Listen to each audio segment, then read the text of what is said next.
Hey YouTube, it's Sunday. Why are you such a copycat? Okay, so as I mentioned in last week's video, I have been working on a video on Poppy, and also one on aliens and stuff like that. But again, it takes a lot of work, and I've collected a lot of information, but I don't feel like I'm quite ready to do a video on it yet, because I feel like whenever I do a video, I want it to be fully explored and just like have everything. Like, I don't want to half-ass this kind of video, you know? So instead, today I thought I would do a story time in between. And one that I thought would be kind of fun to tell is this one that I've been like playing with the idea of doing for a little while now. My first time meeting up with a girl on Tinder, aka lesbian hookup gone wrong. I know what you're thinking, how could it possibly go so wrong that it was worth a story time? Let me tell you a thing. A lot happened, and I wasn't super smart about it, to be fair, but still. Okay, so I don't know where else to start. I'm just gonna jump right into the story. So this was in 2015, probably around May-ish, I don't know, that area. School was still in session, but it was becoming near the end of the semester. That sentence was not grammatically correct. I had just admitted to myself that I was into girls, was still kind of exploring my sexuality, and I found Tinder. Now, if you've ever used Tinder before, then you know this. There's an option where you can view either men or men and women, and you know. So I had it set to men and women because, I'm not sure if I've actually officially said it on this channel, but I am bisexual. I have a huge preference for women. I go about 90% women, 10% men. That's kind of how my sexual attraction works. So anyway, this was just kind of my time to like experiment and see, not like with just my sexuality, but like in general, because I never hooked up with anyone or met up with anyone online. Like, I had met up with a couple different guys. I think I wound up meeting up with 3 of them. I don't remember if it was before or after this or in between. I don't really know. But anyway, so I found this girl that I matched with. Her username, I was on OkCupid at the time too, and I matched with her both places. Her name was something like Princess Kitty Marbles, I don't know, something really weird like that. And it had like the little tildes and little asterisks. Like, it was very like high school scene-ish-esque.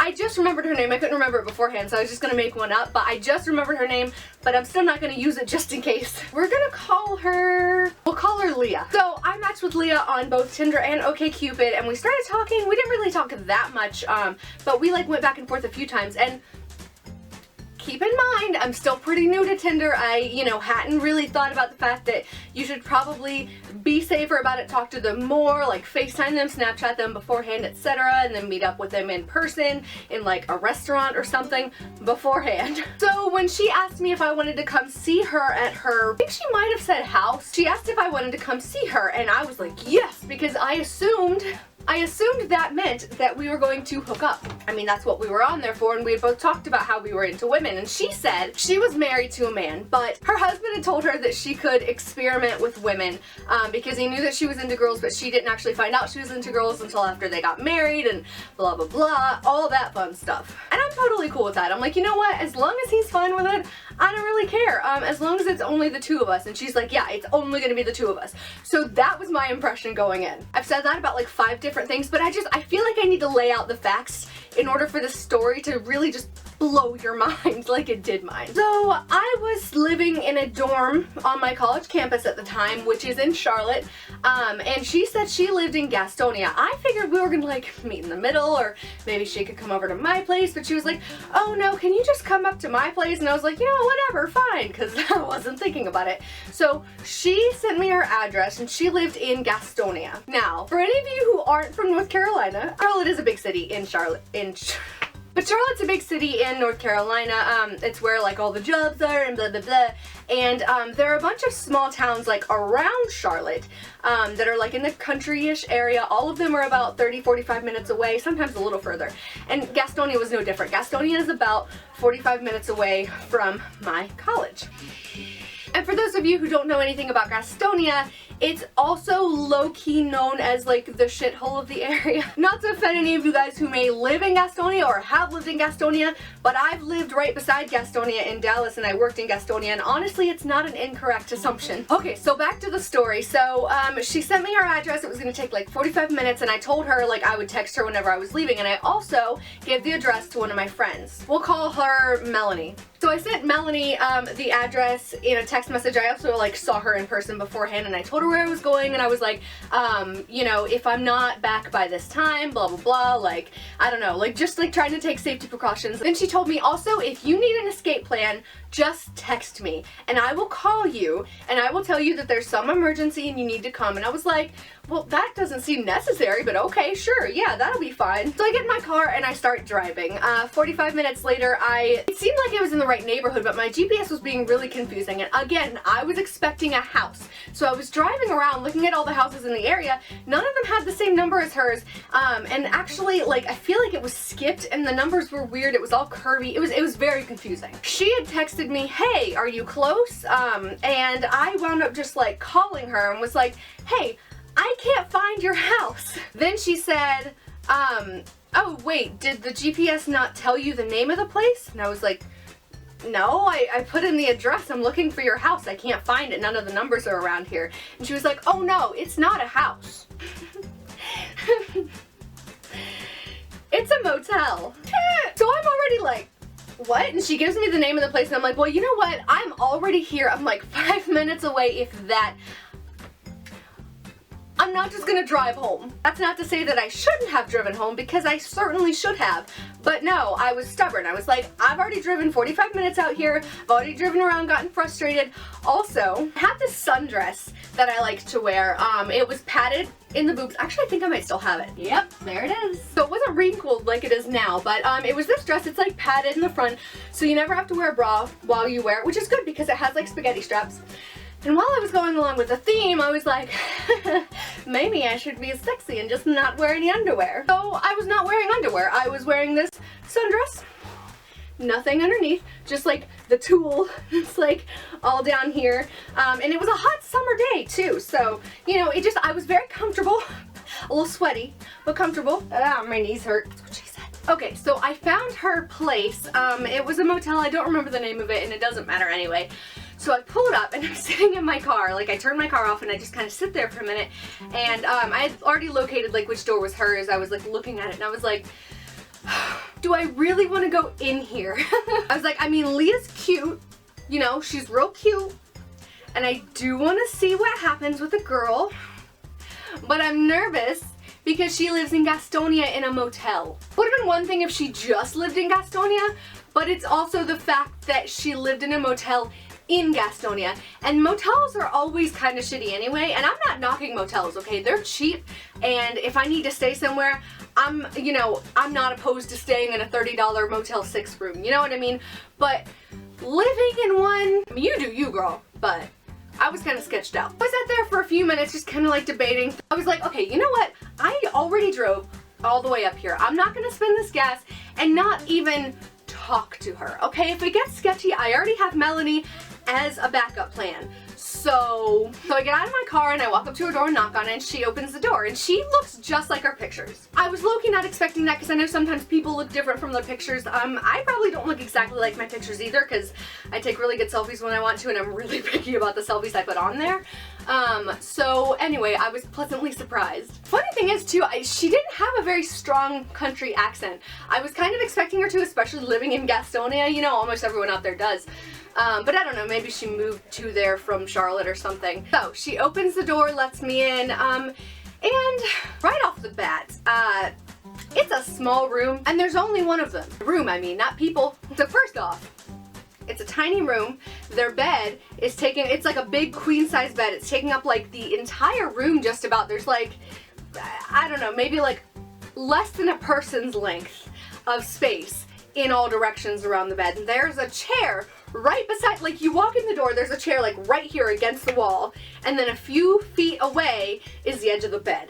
And there's like a dresser or something on this side of the chair, I don't know. But I sat down in the chair and I noticed that her husband was there. Just like sitting on the bed watching TV. He was just there. I'm sitting here thinking, okay, I know he's cool with this, but I'm not cool with him being here. I don't want him like watching, like that's weird. No, this is not happening. But I didn't say anything at first. They actually introduced me and him. I don't remember his name either, and his name doesn't really even matter, so I'm not even gonna give him one. So I'm sitting in this chair like super uncomfortable. But the first thing she does is she introduces me to her pets. I don't remember exactly what they were. I think they were dogs, but they might have been hamsters. I don't know, but they were hairless and they were weird and really rambunctious, and I did not like them. They gave me the creeps. Like, it wasn't like, you know, like it was like just a hairless cat or something like that, or like a dog with really short fur, like whatever it was. I can't even remember. I can't even picture it fully in my head. I just remember there were wrinkles and they were like their eyes were like spastic and like terrifying, and they all swarmed me. And then like she like held one of them and was just like petting them the whole time, and one was like sitting in my lap and the others were running around, and I'm like, okay, I'll pet it, because I didn't want to be rude, and also like I guess like petting an animal makes it a little bit less awkward, even though I'm like grossed out the whole time I'm touching it, but whatever. You know, some people just have weird pets. So we start talking, and then she tells me that like she didn't really want to do anything today, she just wanted to kind of get to know me first, and you know, I respect that. I wish she had said it beforehand, or I would have worn underwear. So yeah, so we're just like sitting there talking. She starts asking me like, oh, when did you first know, and stuff like that, and starts telling me like about her husband and like these little animals that are running around and her life and blah blah blah. And I'm just sitting there like, okay, it's a lot, but okay. And here comes the best part. So we're sitting there talking. I'm already kind of uncomfortable, but I'm trying to like become more comfortable, because at least I know nothing's gonna happen and her husband isn't trying to watch or join in or anything weird like that. We're just like talking and getting to know each other. And maybe this will be kind of cool. I don't know, we'll see. And then I look up on the wall and there are bugs everywhere. They're like climbing up the walls. There's one like walking across their mattress. They're on the floor. Suddenly I start like cringing and like get into creepy crawlies, and again, I'm not wearing underwear, and the dress, the way it goes, like it's just short enough that like the tulle was kind of like right under my butt, if you know what I mean. So I was kind of sitting on this chair like almost exposed on it. I mean, like my front was covered, but I was almost like bare, like touching this chair, and I'm starting to see bugs everywhere and these creepy little animals in my lap and running around everywhere, and I'm like, I start getting really grossed out. And she's still going on just like telling me about her life and where she grew up and all this other stuff, and I can't even like keep up with the conversation. I mean, don't worry, she was talking enough for both of us and then some, but I'm mostly just sitting there like, yeah, interesting, and trying real hard not to look at all the bugs. I also had to pee, but I was not gonna go use their bathroom. So after a little while, it's probably been like 30-ish minutes. I don't know why I stayed that long. I'm a masochist, I guess, but it just got to the point I was so uncomfortable. I wasn't even really listening to her, was not really responding, and you know, it was really uncomfortable. So I finally pulled out my phone and texted Melanie. Actually, I had been holding my phone in my hand the entire time in case I needed it. But anyway, so I texted her and was like, oh my god, help. Of course, when I texted her, I made it look like I had already gotten a text from her, because I didn't want it to look like I texted for help, even though I did. I don't know. I don't know. So I looked concerned, and I was like, oh my god. Leah was like, what's wrong? And I was like, my friend Melanie just texted me. She said she needs me to... I don't understand why. And then a few seconds later she called me. So I was like, hello? And she's like, okay, just go with this. She said, just tell her I'm sorry, I have to go, my friend needs me, I'll talk to you later, it was really nice meeting you. And so I was like, okay, I'll be there in just a minute. Hung up, and then told Leah what she just told me to tell her. Said bye, and Leah was like, oh man, I'm so sorry you have to go. I was so excited. And again, it's been, actually at this point, I think it had been like 45 minutes. It was almost 5 o'clock. I don't know why I remember that, but I do. She was like, oh my god, no, I'm so sorry you have to go. I hope she's okay. I was like, yeah, me too. She didn't really give me many details. She just said she needed me. So I just told her she didn't give me many details, which was true. So anyway, then Leah like stands up and opens the door for me and then hugs me as I'm leaving and is like, it was really nice to meet you. I hope we can do this again. And I was like, yeah, me too. High-key did not want to talk to her ever again. Not because she did anything, but just because Danny, no. Not because she really did anything to me. I mean, and it wasn't necessarily her fault. Like, maybe it was just like a bad situation and she was trying to make the best of it, but it just didn't really sit right with me, and I'm not a fan. So I get in my car, and while I'm sitting in my car, they had already shut the door, and so I just like pulled out my phone and texted Melanie, told her everything that had just happened, and was like, never doing that again. And Melanie was laughing at me and was like, well, you shouldn't have just gone to her place first. You should have met up with her. I'm like, yeah, I know. Danny, stop. And then I drove home and I thought everything was gonna be fine. Like I already survived, I didn't die or anything else like that. And it was over, right? She sent me a couple messages on like Tinder and OkCupid and stuff, and I never responded. I actually wound up unmatching her on those, so I was like, you know, if you're unmatched on Tinder, then they can't message you at all, and on OkCupid, like, I don't know, it's just, I was like, I'll just unmatch her and she'll get the picture. I'm not responding, I'm not interested, whatever. So again, I thought it was over, and then a couple weeks later, I get a text message from her. I forgot that I technically still had her number and she still had mine. Guess what the text said? I bet you can't guess. I bet you can't. No. She wasn't propositioning me. She was not trying to get me to come over. She wasn't trying to do anything. No, what she wanted was absolutely ridiculous. This woman that I met one time in the place that she lived, which was a motel room, infested with bugs, with tiny little, gross little pets, and her husband. One time, once, never talked to her again.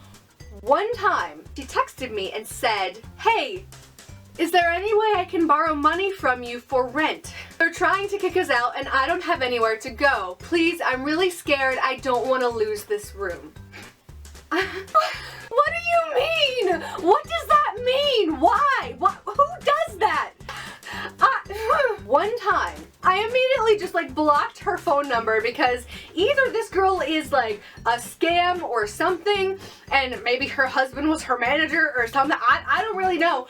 That, or maybe she just like didn't know how the world works, was desperate for money and was like, well, everyone else has said no, so this one chick I met one time who thought I was cute might give me money. I can never get over that story. I don't tell it that often because I don't know, I just don't, but like honestly it's such a good story, I probably should. So yeah, that's the story about her. I never heard from her again after that, obviously, because I blocked her and all that other stuff, but oh yeah, that's probably the craziest Tinder story I have, actually. The 3 guys I met up with, those are stories, and I might tell some of them, but none of them will ever compare to that. Anyway, let me know in the comment section below if any of you guys have ever had super crazy Tinder stories or super crazy dating stories, or, you know, if you ever met up with a random girl and her husband in a shitty motel in Gastonia that had bugs and creepy little pets and all that fun stuff. I really wish I remembered what kind of pets they were, like...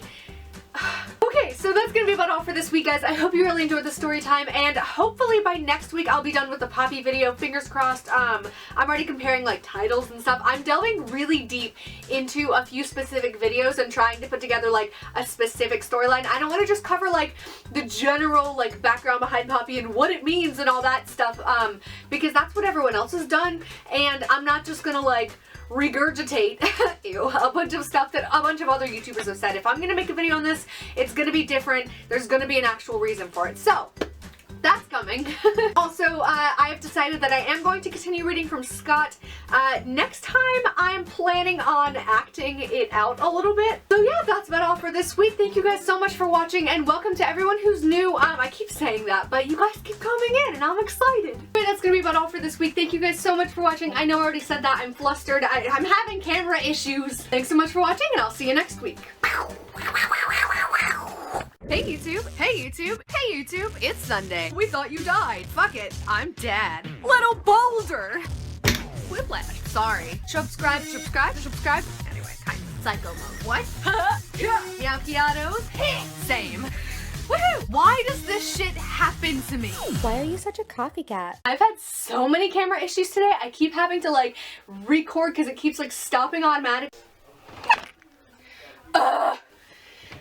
I'm just having issues today.